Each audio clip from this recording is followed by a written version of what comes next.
What's up everyone, I am the Kaiju no Kami, and you're gonna open your eyes for my next review is Kamen Rider Faiz. While Kamen Rider Ryuki did a complete overhaul on what audiences could expect from a Kamen Rider series thanks to its Highlander-esque storyline, Kamen Rider Faiz was streamlined to be more like a standard Kamen Rider series. At least, as standard as one can get while being a J-drama like only Toshiki Inoue can provide. Unlike with Hibiki, nothing of interest happened during Faiz's production. Is Kamen Rider Faiz as boring as its production? Or is this a series worth riding on?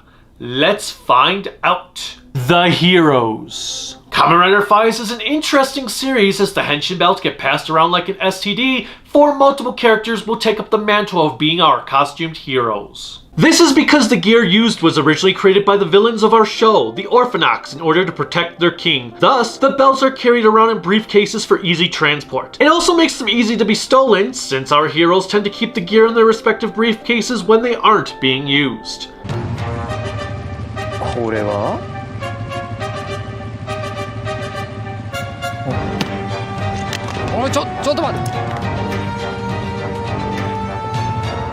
You people are idiots! I've got to hand it to Inoue for trying to keep the show grounded in reality. At least as grounded as a show about armored superheroes fighting monsters can be. There are 3 belts used by our characters, all of which utilize Greek numbers and alphabet. There's Faiz, Kaiza, and Delta. For the majority of the time, our main wielder of the Faiz gear is one Takumi Inoue, played by Kenta Honda. Complete. Takumi is a mysterious man who always avoids questions about his past. Initially, he is quite reluctant to act as Faiz, eventually wanting to be the best hero imaginable, protecting everyone he can from the Orphanax threat. The only thing I do have against him is he tends to hate hot food to the extreme.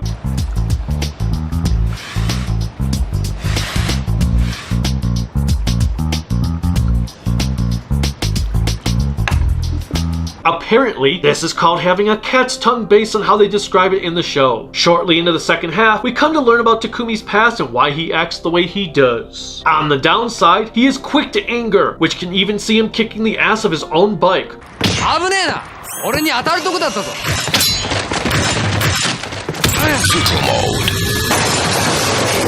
Which, I should add, has a robot form.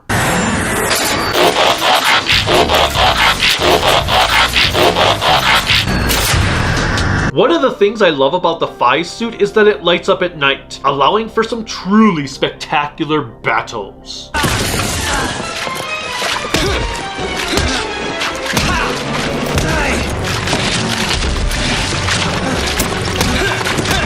Takumi's fighting style is pretty much that of a street brawler. He does occasionally use a baton taken from the handlebars of his bike, and a box that enhances his punching capabilities on top of his rider kick finisher.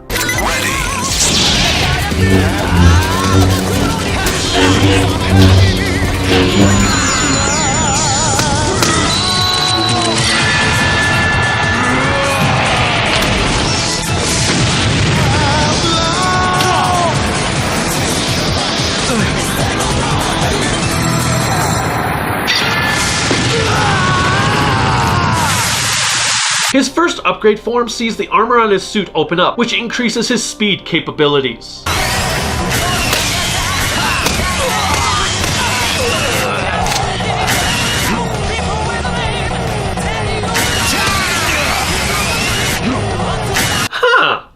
So he's like a prototype Kabuto. His major power-up turns his suit red. In this form, a jetpack allows him to fly on top of having a really big sword that can cut through Orphanax and train cars at the same time.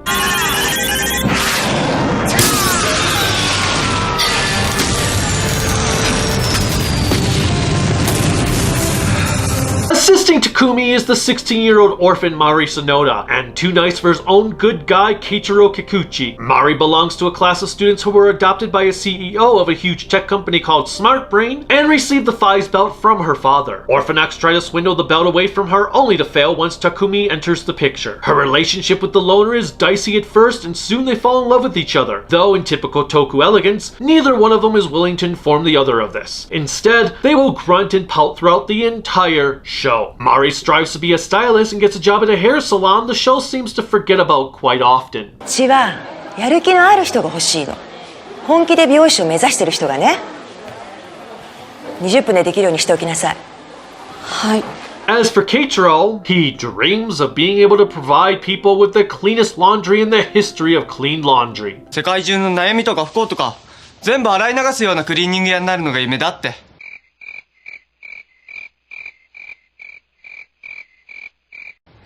He has a pseudo-girlfriend he talks to through text messages, though he has never actually met her. I'm not sure how their relationship started, especially considering that the girl is a high school student, so clearly underage while he appears to be in his early 20s. 慶太郎さんの方はどうですか？お仕事頑張っていますか？こっちは相変わらずバイトの毎日です。でもゆかさんって頭いいんですね。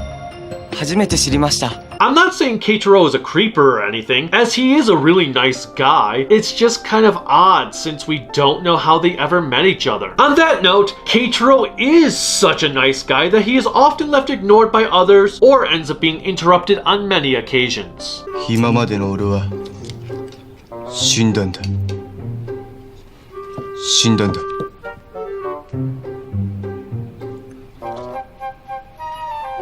Ken Mizurogi portrays Keiichiro, while Mari is played by Yuria Haga, who would go on to be the Queen Fangire in Kamen Rider Kiva, on top of being in Shibuya 15 and the Garo spin-off series Zero Dragon Blood. Our next rider is Kaiza, who is often warned by the unrelenting asshole Masato Kusaka.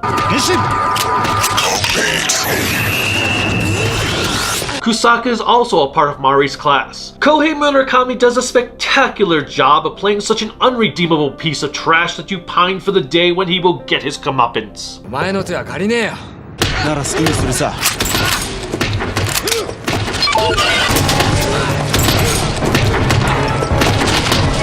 What an asshole! He's borderline creepy, as seen here. よくないな、こういうのは。君はオルフェノクだろ？ It's even worse when he explains his obsession with Mari. 必ずマリを手に入れてみせる。マリはな、俺の母親になってくれるかもしれない女なんだ。This man truly believes Mari is a piece of his property and will go to great lengths to sabotage anyone he feels threatens his relationship with her. All of this stems from their time as kids, for he was often bullied, and it was Mari who stood up for him. 大丈夫？坂君。ありがとう。 There's nothing positive I can say about this wannabe Lady Macbeth, for he has nothing of value.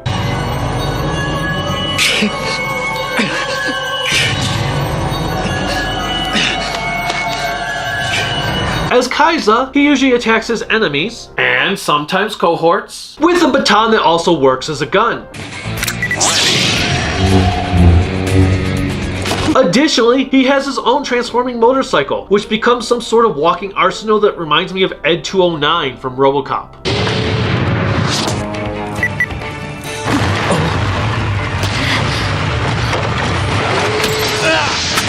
The last rider of Fies is Delta, who is... おい、Nope. デルタのベルト。 Not you. 乾さんならきっと多くの人を救えると思うから。 Not you either. 変身。 Standing by, complete.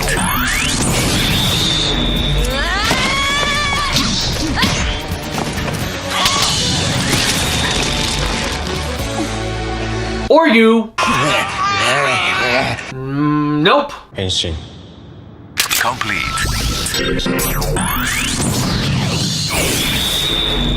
Okay, yes, technically you, but you're a villain, so you don't count.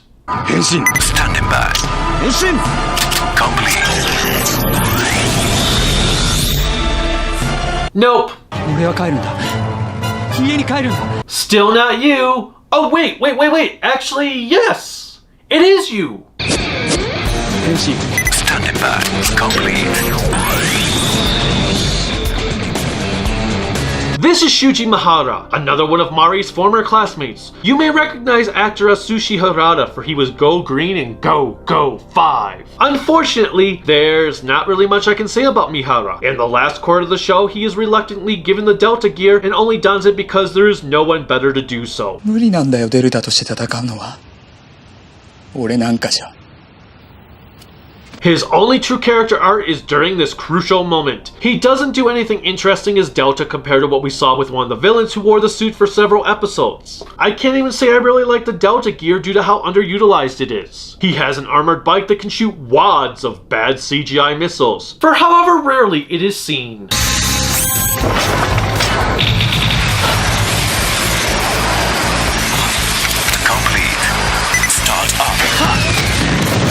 Like with Soichi's amnesia Nagito before it, there is a mystery built up over the course of 5 that involves Mari and her former classmates of the Ryusei school. Apparently, something major happened during some reunion they had in more recent times, and only Kusaka seems to truly know what happened. Or at least, that is how it is presented. Kusaka was stated to not have been present during their reunion, only his signature on their attendance board contradicts this information, and no one knows why. この間の同窓会、草加くん来なかったよね。それなのに、ほら。同窓会の時にみんなで書いた寄せ書きに草加くんの名前があるんだけど。知らないな。誰かのいたずらじゃないか。いたずらか。It doesn't help that many of their classmates are killed off early on, especially those who try to wear the Kaiza belt unsuccessfully since it disintegrates its wielders.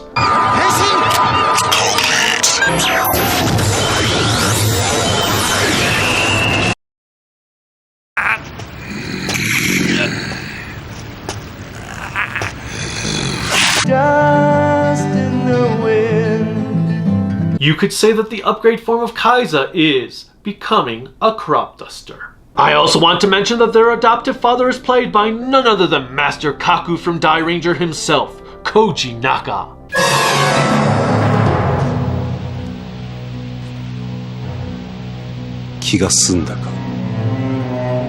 Moving on, there is a pair of detectives who appear every now and then when it comes to the mysterious murders that are occurring all around town where people are disintegrating. 俺にはわかる。何かとんでもないことが起きてるに違いないんだ。でも上は判断に困ってるらしくって、何らかの病気の可能性もあるって。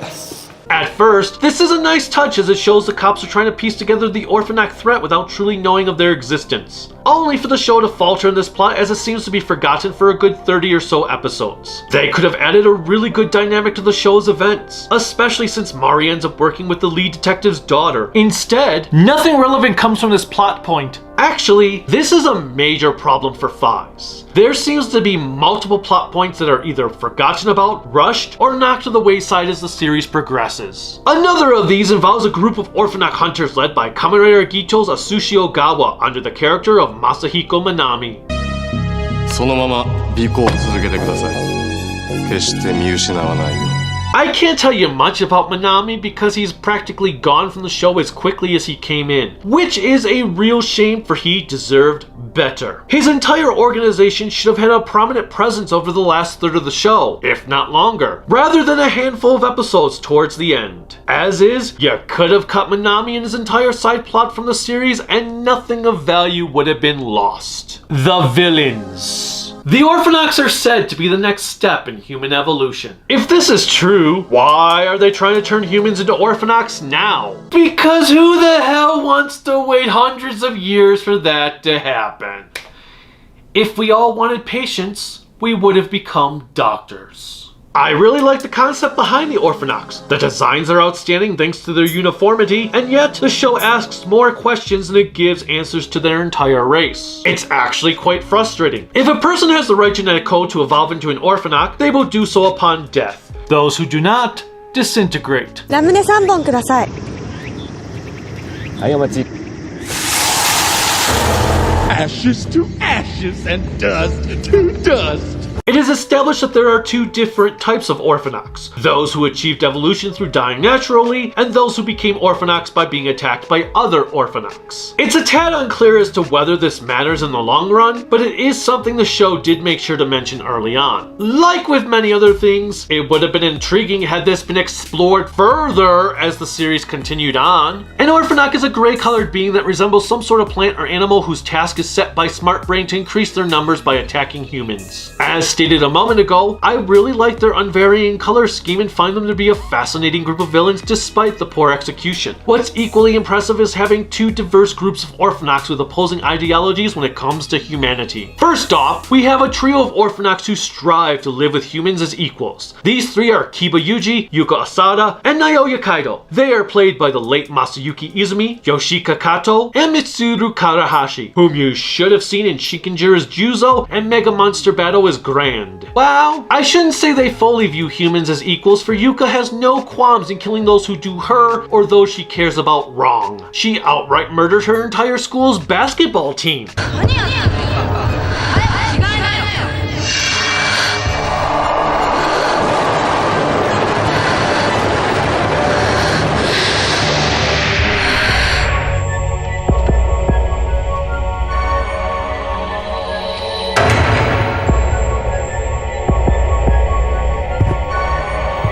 Granted, they were constantly bullying her, so they did kinda deserve it.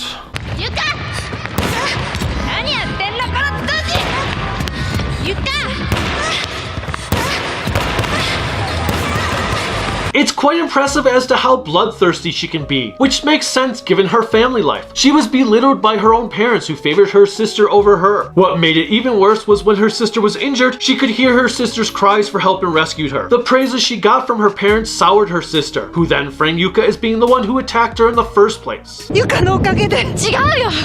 そいつが私を突き落としたんだよ。声が聞こえるはずがないだろう。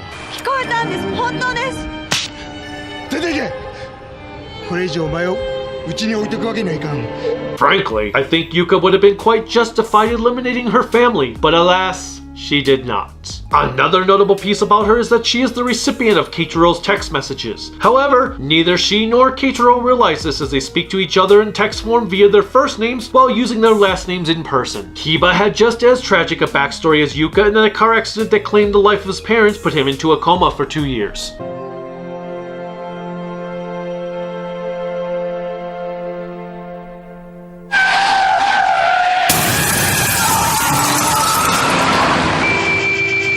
When he woke up after being presumed dead, he learned that his girlfriend dumped him for his cousin and that his uncle had sold off their company for his own personal greed. Thus, Kiba ended up using his newfound abilities to get revenge on both his cousin and ex. My little pony, friendship is magic.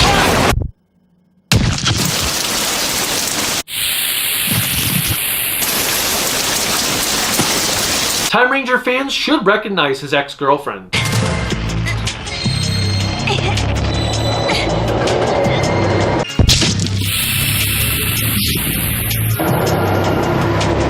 Yuri! It was here that Kiba realized the error of his ways and wanted to repent by creating a world where both humans and Orphanox could live together in harmony. 俺は人間を守っていこうと思ってる。なんだって？オルフェノクは人間を襲って仲間を増やそうとしている。でも俺は人間として人間を守りたい。 He also ends up becoming the biggest antagonist to Fives without realizing it is Takumi because communication is not the show's strong point. A lot of the personal problems that occur throughout could have been solved if all these characters just sat down and talked about their problems with one another. On the other hand, that would have diminished all sense of drama. Kaido was an aspiring guitarist whose career was abruptly brought to an end when he crashed his motorcycle and a car ran over his hand, permanently damaging his nerves.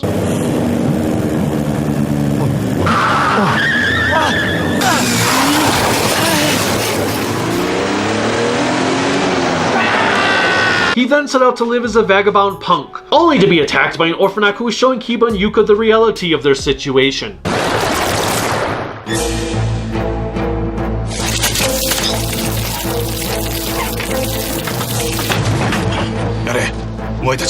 Kaido is a very conflicted individual who temporarily becomes Fives for Smart Brain, foolishly falls in love with Mari,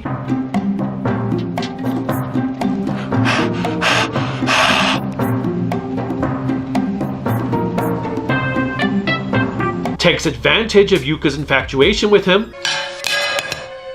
何をするんだ？別に。ごめんなさい。なぜ君が謝る？だって好きじゃないのかな。 becomes buddies with Keitaro, 変わりましたね、俺たち。ああ、完璧だぜ。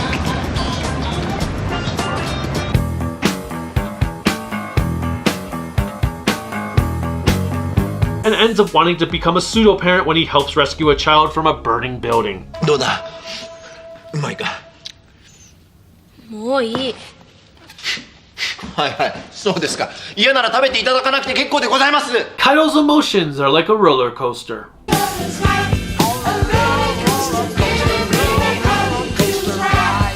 The antithesis to Kiba, Yuka, and Kaido are the strongest orphanax of them all, a four-man group called Lucky Clover. At the start, Lucky Clover is compiled of Seiko Kageyama, Itsuro Takuma, Mr. J, and a mysterious fourth member we don't get to meet until the halfway point named Kitazaki. Seiko seems to be quite a psycho, for she loves to hit on abused men on top of being a vicious killer. Unfortunately, Inoue seemed to have no idea what he wanted to do with her based on where her character went in the finale. そうよ、変身なさい。そしてかかってきなさい。嫌だ嫌だ。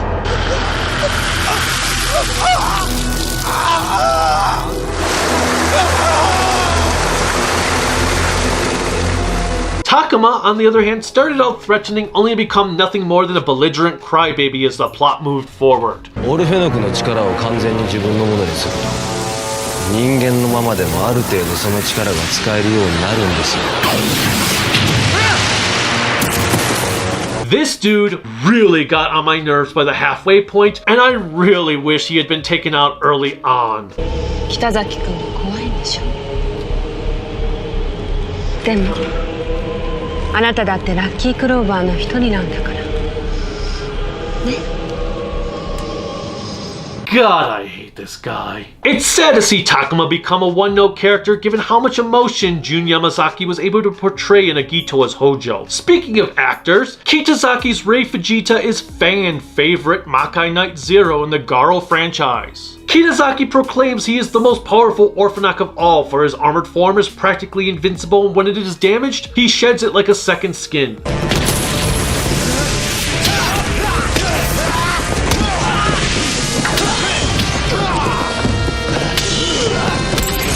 This way of thinking is also reinforced through his ability where nearly everything he touches disintegrates. なんとか言ったらどうなんだ。あ？やめた方がいいよ。僕に触るとみんな灰になるんだ。 Mr. J is the first member of Lucky Clover to be knocked out of the series, but he does not go down without a fight, at least for his first life. He has 3 lives and seems to get weaker with each one. Jay pampers a dog he has named Chaco and fears what may happen to his furry friend were he to fall in battle. 一杯くらい飲ませてよ、ケチケチしないでさ。チャコチャコなんだよ。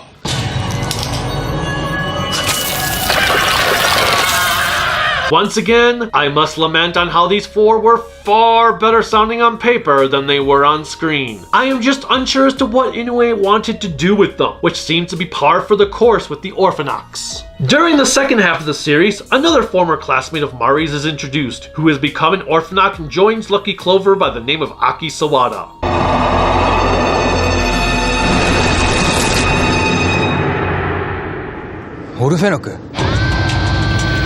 Sawada wears a pair of headphones around his head so he can listen to his music as he goes on murderous rampages. Interestingly enough, the music he listens to changes based on if you are watching the show with its original television broadcast audio or the audio Toei had to use on DVD Blu-ray for copyright reasons.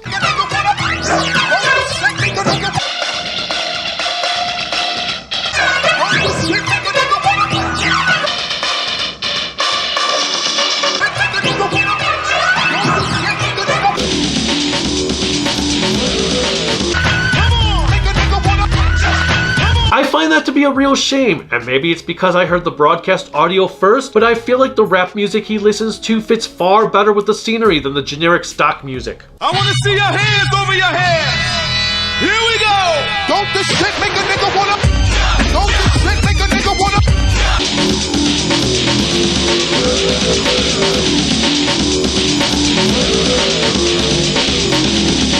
Sawada is torn between being human and being an orphanok, which is why he decides he has to kill Mari to throw away his human side. マリの命を奪うことで俺は完全に人間の力を捨て新しい力を自分のものにすることができる The final two major villains is Smart Brain's acting CEO Kyoji Murakami and Smart Lady.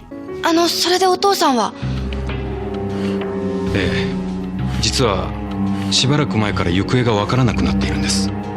それで私が後任を務めることになったのですが、もちろんお父様の行方は我々が必ず探し出します。Murakami was given control of the company after Master Kaku disappeared and is pretty much the leader for the vast majority of it. His goal is to increase their numbers significantly while trying to regain the Rider belts, which belongs to the company. Murakami is played by Katsuyuki Mirai, who is Karu's father and Garo.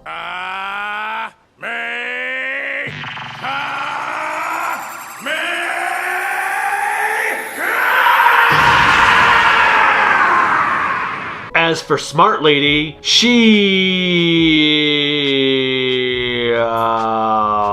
makes sarcastic comments towards the characters? ここはもうあなたの部屋ではありません。私もとっても残念。あなたはお払い箱なの。I guess she is an orphanok despite never once transforming? I'm not really sure what her entire purpose is as she does absolutely nothing the entire show. She's just there to be annoying. Then again, Hitomi Kurahara kinda played the very same character in Kamen Rider Ryuki, just without the ghastly dress-up doll aspect. オルフェノクっていうのは人間という種の進化系です。人間を襲うのに罪悪感を感じることはないんですよ。なんたって人類の進化に貢献するってことですからね。The effects and music.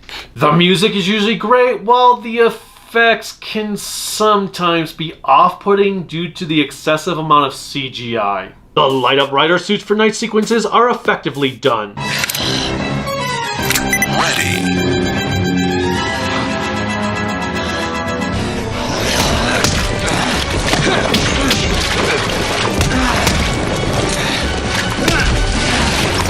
There are a couple of battles that stand out to me, specifically those revolving around Mr. J.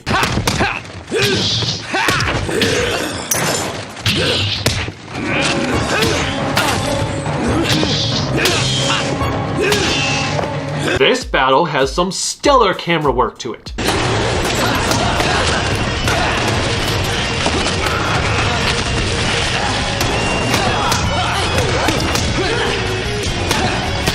Furthermore, there is a wicked fight in the rain.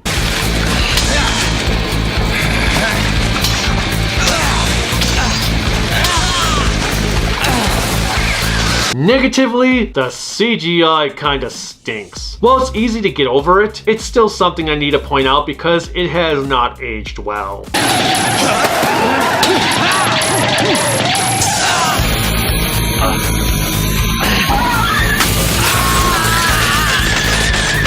Hayato Masuo composed Faiza's soundtrack, which is often quite good. It isn't as intense as the soundtrack Sasashi has done for other Kamen Rider series. Nevertheless, Matsuo's music continues to be as enjoyable here as it was in the likes of Magic Knight Rayer, Final Fantasy XII, Hellsing Ultimate, and Shenmue. Some favorites include these.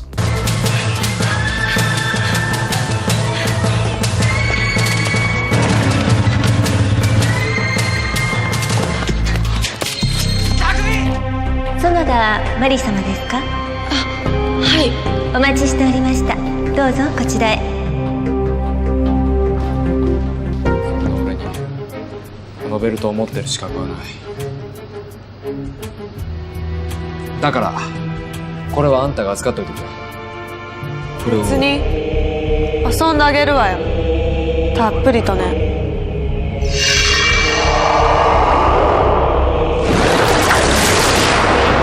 教えてよ。何がそんなに面白い？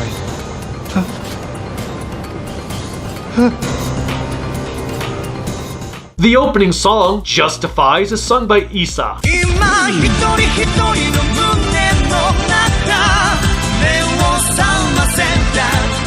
It's a really good opening theme that I feel is a little too short for its own good because just when you are really getting into its beat, it's over. I feel it could have been about 20 seconds longer considering there is no ending theme. The episodes. Kamen Rider Fives is not a show for everyone, especially since it's more like a J-drama with Kamen Riders in it. And then there is the lack of toy explosions of merchandise. The show's gimmick really is being able to pass your belt among your friends. For the most part, the show is extremely well paced and interesting. I love the dynamic between having three main heroes, three main orphanochs who want to do good, and Lucky Clover who are out to burn the world. The problem is Inoue was incapable of juggling it all effectively. Nevertheless, when this show works, it works extremely well. Alternatively, the last 6 or so episodes are a complete mess. There's too many plot points going on, too many new characters and concepts introduced, that it all falls apart. I really feel like the last 6 episodes should have been twice the length to flesh itself out properly. The Orphanoch Hunters came off as rather pointless and the whole plotline revolving around the King Orphanoch was haphazard at best. Yeah, remember how I mentioned the King Orphanoch at the beginning of the review? Did you forget? Because I feel like the show did, and then we're like, oh crap, we need to have a King Orphanoch because we mentioned the King Orphanoch. So where's the King Orphanoch? Because the King Orphanoch isn't in the show for like the first 40 episodes. Hey, there is a King Orphanoch in this show, right? Oh yes, there's a King Orphanoch in the show, but it's very, very, very stupidly done.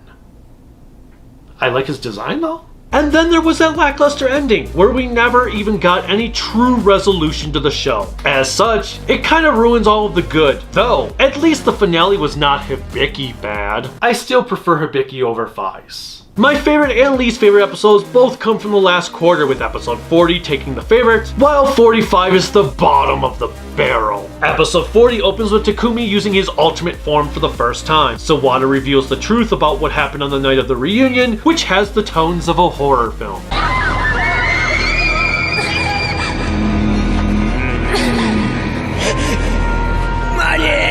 All of this leads into a big confrontation with our trio of heroes in Lucky Clover.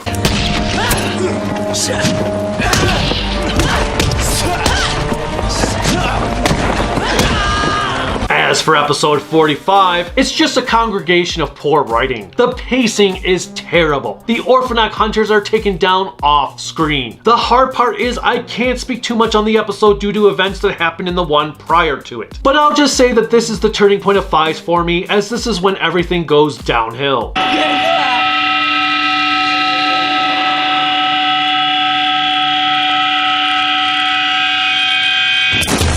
The one positive is that it's pretty entertaining to hear Murakami's epic taste in music.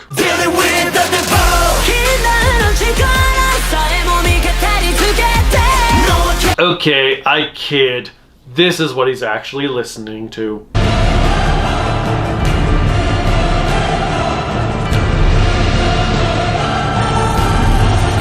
Still epic nonetheless. The movie. This might come as a shock to you, but Fives has a summer theatrical film. What? Paradise Lost is set in an alternate universe where Orphanochs have taken over the world and there are only a few thousand humans left. かわいそう。これで生き残っている人間の数は2433人。 Takumi has disappeared, leaving Marika Sakan and gang to band together a rebellion of their own, which has little effect on the extinction of the human race. We've got some new movie exclusive Kamen Riders with the English-speaking Saiga.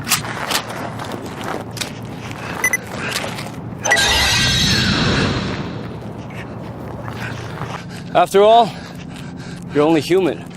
And Kiba's form.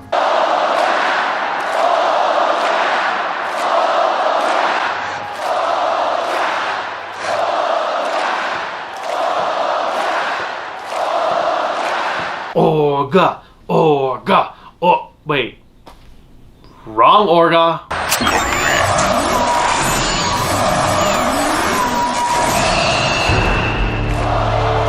ようやく分かったんだよ。俺が生きていく道は一つしかない。 Overall, the movie has an interesting concept that is bogged down by being utterly boring. Oh my god. The 90 minutes this movie runs through feels like several hours. The only saving grace this film has going for it is in its 5.1 audio track, as you feel like you are a part of the audience during the big arena battle scene at the end.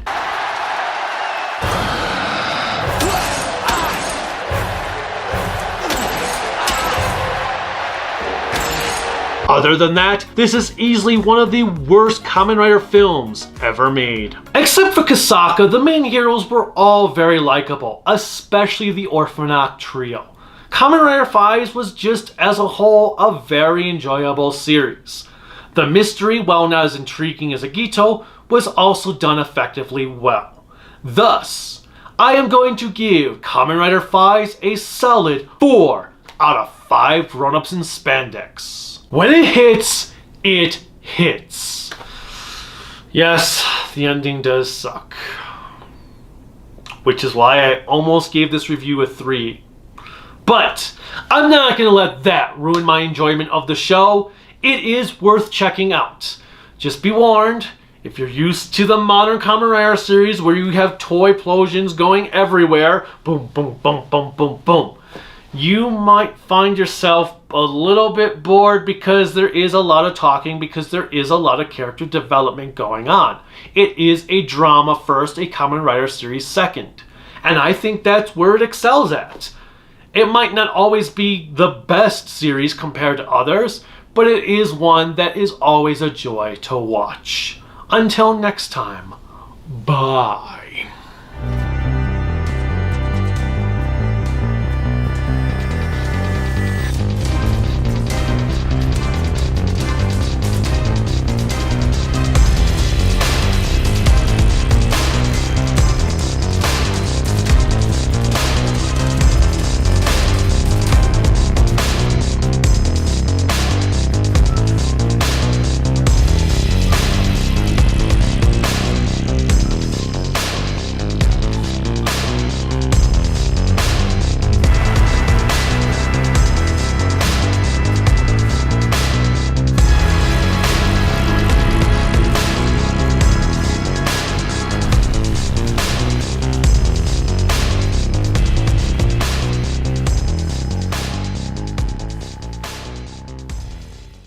I need an adult. I am an adult.